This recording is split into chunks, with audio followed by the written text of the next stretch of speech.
Bună, dragii mei, și bine v-am regăsit! Această etalare este pentru nativii zodiei Scorpion și este pentru perioada 16-22 decembrie. Etalarea este generală, așadar tot ce rezonează cu tine, ce nu, lasă deoparte, dar nu uita că este generală pentru nativii zodiei Scorpion, pentru că despre ei vorbim. Iar dacă ai ascendentul, soarele sau luna în această zodie, urmărește informația, ia ce rezonează cu tine și adaugă zodiei tale. Dacă nu cunoști ascendentul, dar știi cu aproximație ora la care te-ai născut, vezi că în descrierea videoclipului ai un link care te va duce către următorul videoclip, iar acolo, după introducere, așteaptă până apare zodia ta, după care vei pune pe pauză. Pe partea stângă vei avea orele, pe partea dreaptă ascendentul. Și dacă urmărești informația până la capăt, afli și ce reprezintă soarele și luna în zodia ta. Poți urmări această etalare și pentru o altă persoană, pentru că poate vrei să vezi cum îi va fi săptămâna, sau poate aveți lucruri de făcut împreună în această săptămână. Poți să dai share către persoana respectivă, sau dacă nu, păstrează informația pentru tine, după cum dorești, după cum simți, după cum ai nevoie. Hai să vedem. Ca vedere pe ansamblu, vreți cu nerăbdare să finalizați lucrurile, să le terminați cât mai repede, dar vedeți că din cauza asta puteți să fușăriți lucrurile și să le precipitați. Și nu știu dacă toată lumea va fi de acord cu voi și cu această grabă, da?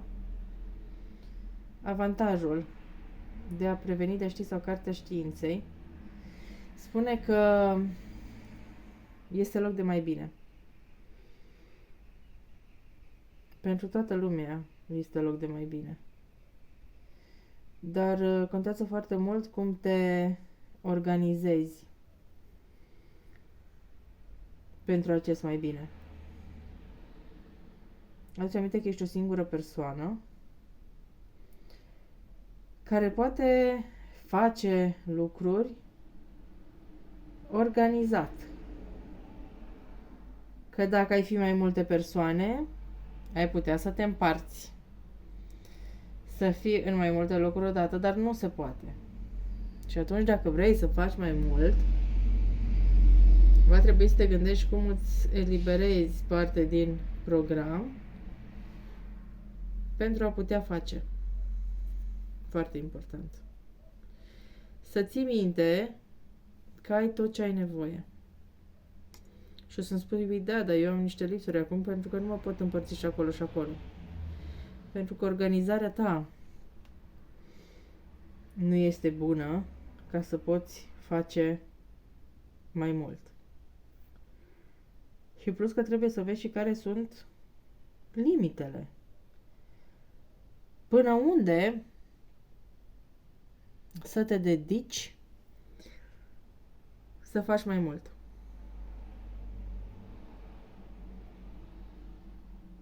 Ce scârție? La ce să lucrezi mai mult sau să dai mai multă atenție? Ți se oferă ajutorul. Ți se oferă un ajutor. Dar nu știu de ce nu-l vezi. E ca și cum ți este pus în mână. Dar nu reacționezi, ești pasiv.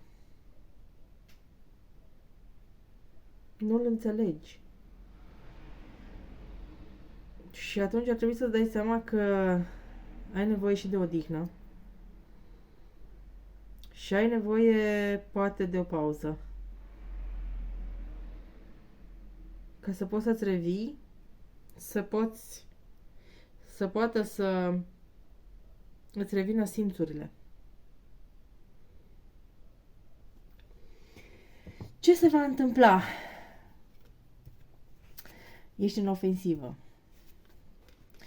Pentru că simți că toată lumea are ceva cu tine și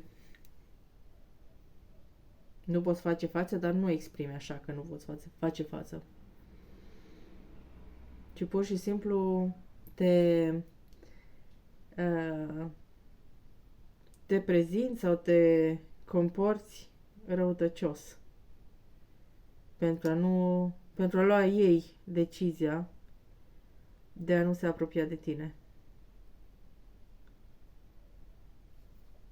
În planul sentimental, aici treceți printr-o perioadă mai statică. Eu zic că e bine că se întâmplă așa. Pentru că puteți să vă dați voie să vă gândiți la voi. Dar voi nu vedeți așa situația, ci mai degrabă o vedeți ca pe o frustrare. Gândește că este o perioadă foarte bună în care să te reorganizezi. În care îți găsești timpul și spațiul necesar pentru a spune gândurile în ordine.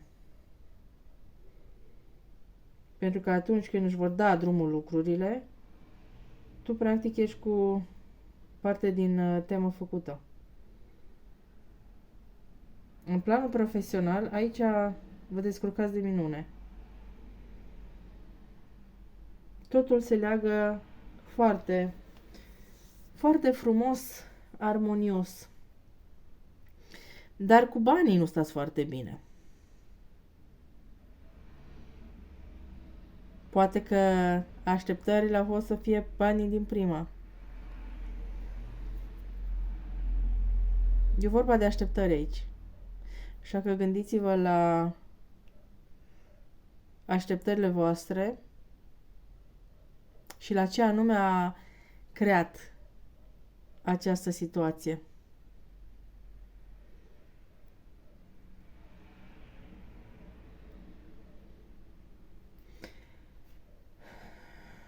Legat de sănătate,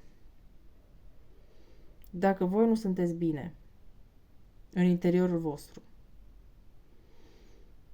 nu aveți cum să dați un bun randament în exterior.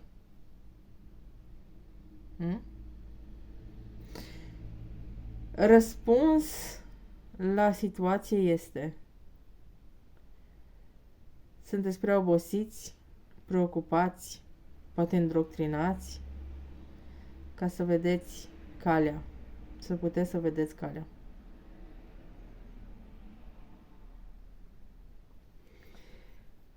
Ca stare de spirit, ai pentru ce să te bucuri. Ai pentru ce să fii festiv. Ai ce să sărbătorești. Și odată ce găsești punctul acela de bucurie, de sărbătoare, o să vină și alte vești și întâmplări bune. Și o să vezi părțile bune și acolo unde le-ai tratat cu suspiciune și superficial. Luni. Oportunități se arată. Întrebarea este: tu pentru ce ești pregătit, pregătită să faci? Și încă una: care sunt nevoile tale și unde ar trebui de fapt să insiști? Ce să prioritizezi și ce să lași în caz că mai rămâne timp pentru a fi rezolvat, dar după ce ți-ai făcut tu prioritățile.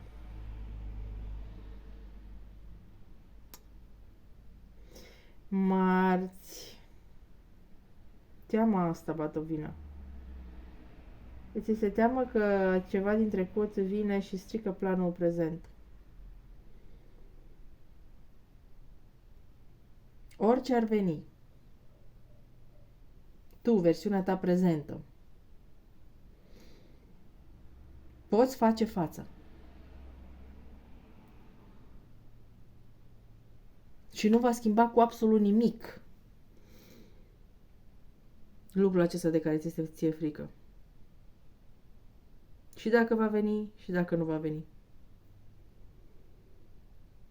Așa că nu poate să fie un dușman sau o situație, chiar dacă ar vrea răul, să zicem, să schimbe situația ta în rău sau să nu mai ai tu parte de reușită. Ziua de miercuri sunt anumite lucruri care tu le-ai lăsat, le-ai amânat și acum revin iară.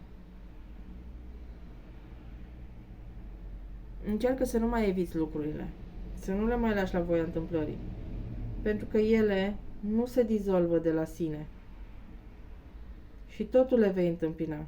Doar că problema e că la un moment dat, poate acum un blocaj mic care se întâmplă, va fi unul mai mare când o să-ți fie lumea mai dragă.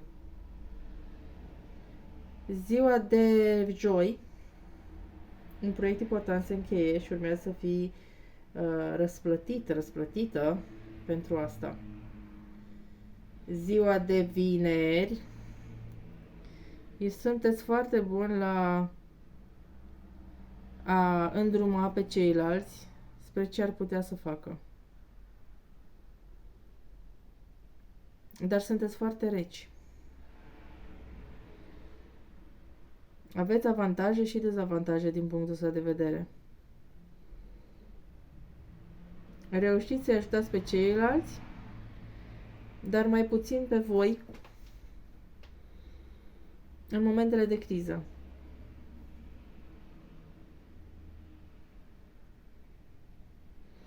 Ziua de sâmbătă, alte emoții, dar mai pașnice. Vine un examen sau o întâlnire cu cineva și aveți emoții. Emoțiile sunt constructive.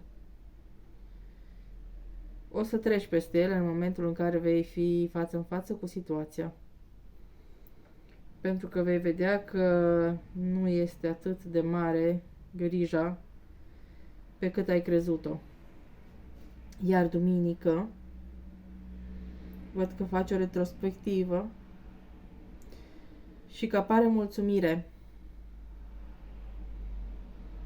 pentru tot ce ai reușit să faci.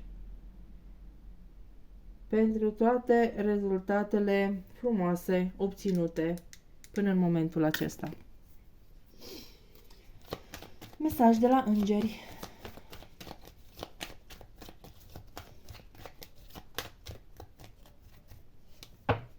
Aurora, zbor foarte sus și asta s-ar putea să atragă atenția celorlalți. Să nu scazi în acest zbor, pentru că în curând ceilalți vor fi inspirați de exemplul tău. Opal, copiii tăi din raiși de pe pământ sunt fericiți și bine îngrijiți de către Domnul și de către îngeri. Atena, este în regulă să te simți puternic și știi foarte bine cum să fii puternic într-un mod în care să beneficieze și ceilalți, la fel ca și tine. Următorul mesaj vine de la suflet. Prin puterea tainică a energiei sublime, subtile, Dumnezeu și nesfârșită a iubirii. Recunoaște atât faptele rele cât și pe cele bune și învață să le iubești pe toate ca pe niște lecții. Satisfacție binefăcătoare permite ființei tale să se lase ghidată de energia sublimă subtilă a iubirii în procesul de autoapreciere, astfel încât să nu te mai lași definit sau definită de ceilalți. Viziune dumnezeiască, orice s-ar petrece, ai viziune de ansamblu al unui univers iubitor și drept. Următorul mesaj vine de la conștient.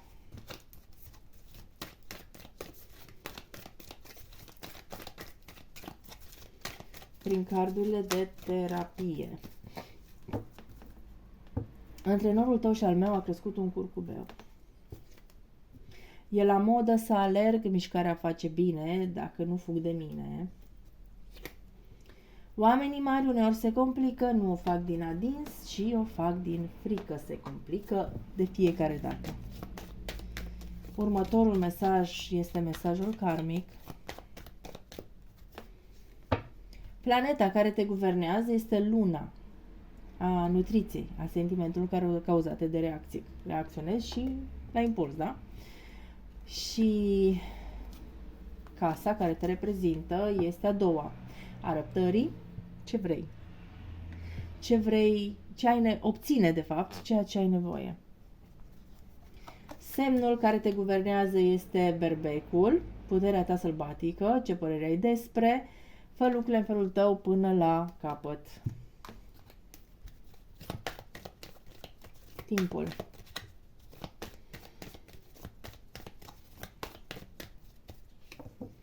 Șapte în balanță. Bucură-te de timp în 7 săptămâni sau în 7 luni. Marți. 3. Începe să devii creativ. Pune jos un marker. Din nou 3. Vei găsi soluții în curând și poate mai mult decât o soluție. În 3 zile sau în 3 săptămâni. Mesaj de la oracolul Nomand.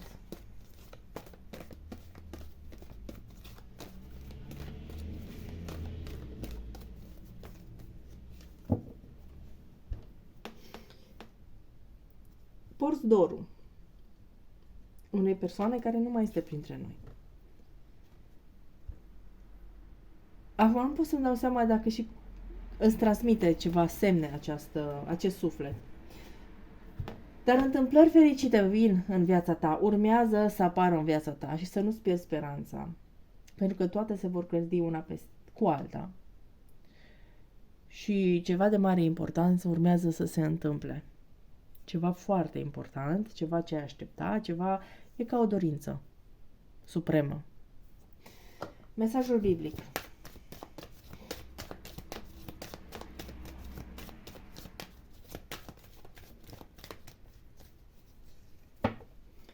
Roagă-te întotdeauna, capitolul 21, versetul 36 din Luca. Legat de credința ta, aceasta fie către tine, capitolul 9, versetul 29 din Matei. Iubiți-vă unul pe celălalt precum și eu v-am iubit pe voi, capitolul 13, versetul 34 din Ioan. Sper că ți-am fost de folos cu aceste informații. Dacă nu ai făcut-o deja, like și abonează pentru mai multe videoclipuri și bifează clopoțelul pentru a primi notificări în timp real în momentul în care sunt încărcate noile videoclipuri. Toate cele bune, numai bine, îți voi lăsa în descrierea videoclipului link către cum te influențează zodia și ce poți face și un alt link către previziunile anului acesta pentru fiecare zodie în parte și pentru România. Click pe link, se deschide albumul și acolo vă alegeți informația care vă interesează, iar eu vă aștept și pe mai departe la următoarele zodii, dar și la cele precedente care au fost deja publicate. Gânduri bune și numai bine!